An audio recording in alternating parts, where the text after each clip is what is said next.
Hai, kembali dengan Haris di sini. Ini adalah episode khusus untuk seri Home Pimpa karena kita nggak akan pergi jauh-jauh untuk membahas gimana negara lain pilih pemimpinnya.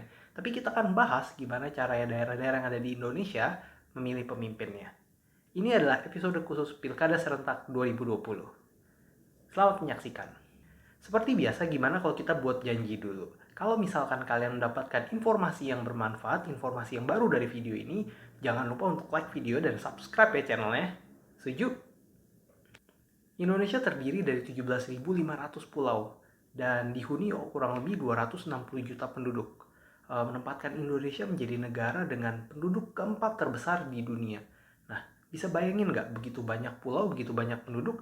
Tentunya nggak ada ya satu orang pun yang bisa mengawasi pembangunan dari Sabang sampai Merauke begitu.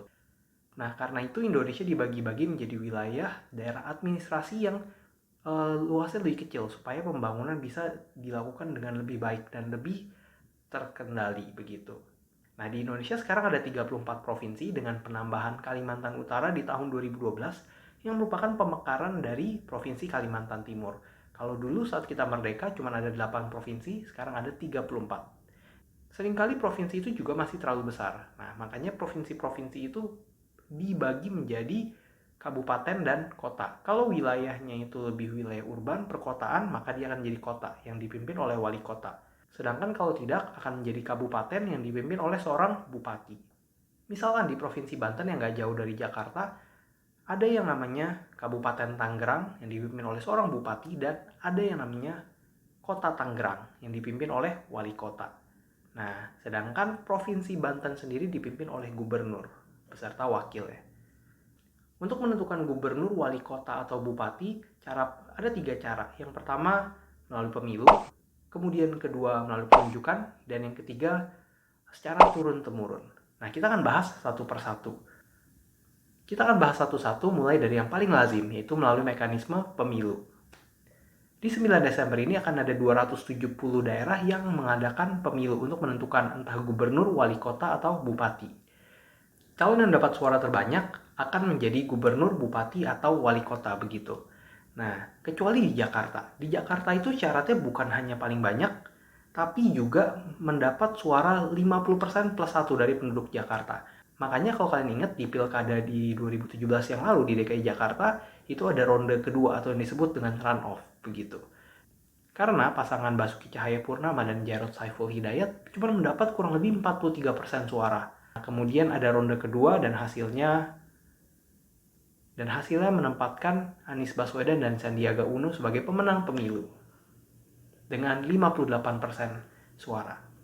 Tetapi hal ini hanya berlaku di DKI Jakarta, di mana Jakarta sebagai ibu kota negara punya keistimewaan. Kalau di daerah lain nggak ada putaran kedua, maka calon yang mendapat suara terbanyak akan langsung menjadi pemenang pemilu. Nah, yang kedua, kita akan bahas melalui penunjukan. Ini sedikit spesial. Karena ada 5 wali kota dan 1 bupati yang bukan dipilih oleh rakyat, tapi ditunjuk. Ada yang tahu di daerah mana?